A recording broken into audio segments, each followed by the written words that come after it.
Macbeth is one of the great epic plays of Shakespeare, exploring themes of ambition, greed, betrayal, and murder. Compared to plays read in the past classes, it fleshes out the brutality by a large margin. Through this video, I am going to take you through every act and analyze every scene to explore the small details of the story of Macbeth. This is Macabre, Murder, and Mayhem of Macbeth.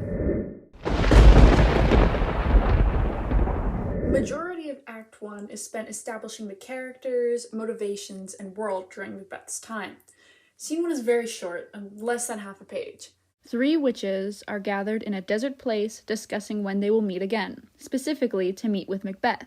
They do say that they will either meet under thunder, lightning, or rain, which are present to some degree in every scene they appear in. Overall, this scene doesn't do much other than establish the dark feel of the play and the theme of supernatural that will come to be present during the play. Scene 2 occurs in a camp outside of Forres, which we later learn is the location of King Duncan's castle. The king, his sons Malcolm and Donalbain, Lennox, and attendants meet with a bloody sergeant from battle. The sergeant recounts the battle against Norway by describing how the Scottish forces were on the losing end until the brave Macbeth and his confidant Banquo swept in and brought Scotland to victory. Through this scene, 2 traitors are exposed, Macdonald, who Macbeth brutally killed in battle, and the Thane of Cawdor, who is said to be executed and have his title given to Macbeth. It is notable that Macbeth and Banquo are not physically present in this scene. I think it's a really interesting way to introduce such pivotal characters instead of actually having them there. They are introduced through others' perceptions of them. Considering how the play ends, it's such a shift that we will eventually see happen. Scene 3 reintroduces the 3 witches after the battle described in the previous scene. They begin by performing a spell together, which is unrelated to the plot. They are later met with Macbeth and Banquo to tell each of them 3 prophecies about their lives to come. They tell Macbeth that he is or will be Thane of Glamis, Thane of Cawdor, and eventually King of Scotland. They tell Banquo that he will be lesser than Macbeth, but greater, not so happy but much happier, and that he will father a line of kings. Macbeth is eager to hear more, while Banquo is hesitant about these prophecies. This is an important early scene for establishing the characters of Macbeth and Banquo, how the former is attracted to anything power-related, and the latter being more grounded in reality and able to consider situations as a whole. The witches vanish, and the Thane of Ross and Angus enter, telling them that the Thane of Cawdor is said to be executed and Macbeth is to inherit this title. Macbeth shows immediate excitement, and now that 2 of the 3 predicted prophecies have come true. Banquo does feel worried with these predictions, believing that the dark forces could be trying to win their trust only to later betray them. I think this scene is very effective in establishing their key character traits so early on, and especially how we see them change in the future. The 4th scene of the first act takes us inside the castle in Forres with the king, Lennox, Malcolm, Donalbain, and other attendants.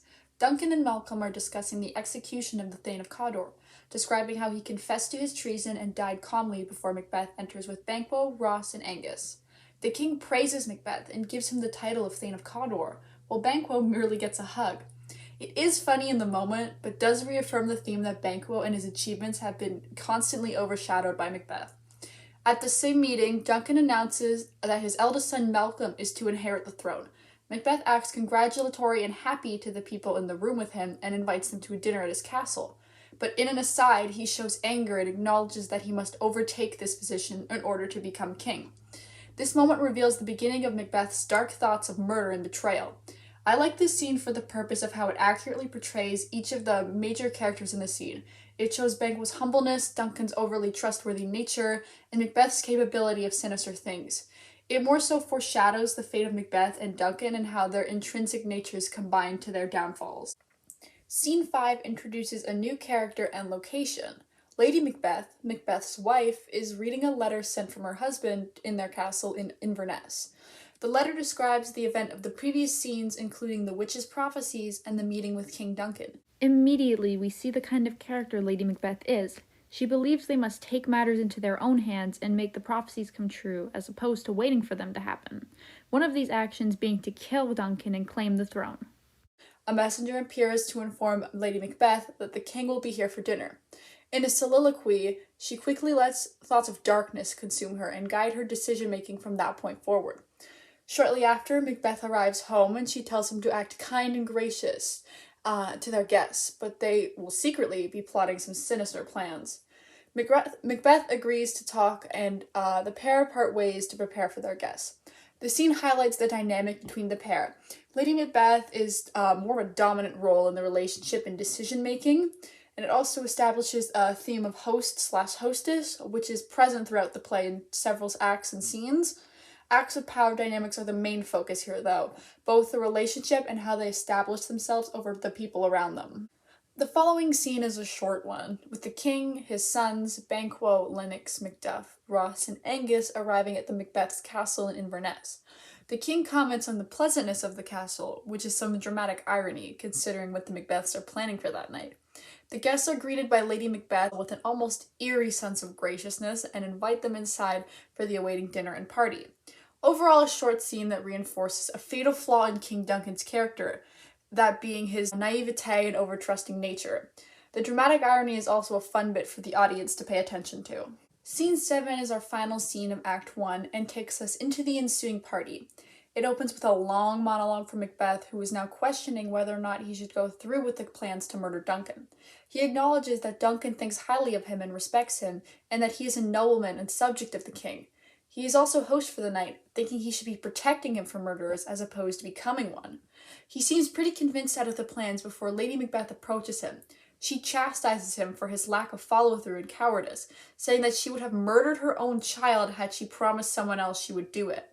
She ensures that they will not fail and everyone will be convinced that Duncan's guards are the murderers by getting them drunk, using their daggers to kill Duncan, and planting the bloody daggers back on the guards, who won't be able to remember any action due to the alcohol. Through her convincing, she's able to talk Macbeth back into killing Duncan. This is a really important scene for establishing the relationship dynamic between Lady Macbeth once again. Lady Macbeth takes on such a dominant role earlier in the relationship, especially for women at the time who are almost completely subservient to the men in their lives. I find it really interesting that was the route Shakespeare went when writing Lady Macbeth's character.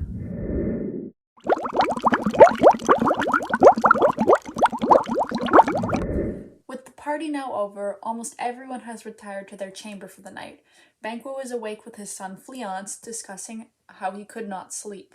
Macbeth then stumbles upon the two, and they engage in a brief conversation before Banquo says that he's been thinking about the weird sisters and their prophecies. He asks Macbeth if he has also been thinking about the prophecies, to which he lies and says he has not been thinking about them. The two then part ways, and Banquo and Fleance go up to bed while Macbeth is left alone. What follows is one of the more iconic scenes of Macbeth, where he hallucinates a floating dagger leading him to Duncan's room, almost encouraging him to commit the murder. He's broken out of this almost dreamlike state when he hears a signal from his wife, which is a bell. He then heads off to commit the murder and exits the stage. I find the floating dagger to be an important detail to note, as it shows the beginning of the steady decline in Macbeth's mental health throughout the play. It shows where he starts becoming consumed by his thoughts of evil and betrayal and power. So much so that he's physically hallucinating a dagger leading him into committing a murder. Scene 2 begins with Lady Macbeth anxiously awaiting the return of her husband. After Lady Macbeth being highly aware of her surroundings, a bloody and shaken Macbeth returns after killing Duncan.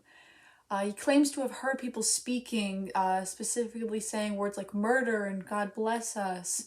His wife then tries to calm him down by telling him not to think about it so deeply and that he's probably just stressed out from killing somebody. To her horror, she learns that Macbeth, in his shaken state, did not leave the bloody daggers with the guards and is still holding them.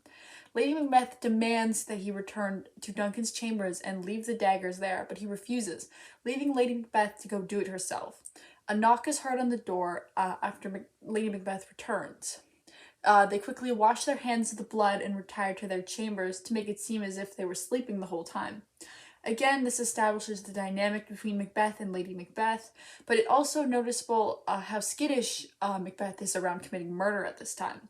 This trait is important to pay attention to, especially once we get to the end of the play, where Macbeth's feelings around committing murder or being responsible for murder have vastly changed. Scene 3 is a long scene that features many characters, with the porter, still drunk from the party the night before, answering the door to Macduff and Lennox. Macbeth soon joins them, pretending to have just woken up.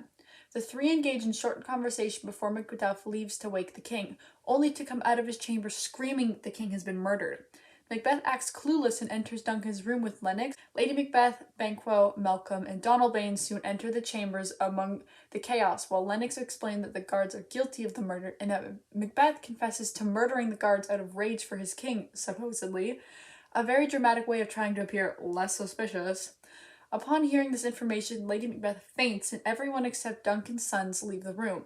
They agree to flee Scotland. Malcolm goes to England and Donalbain goes to Ireland for safety reasons.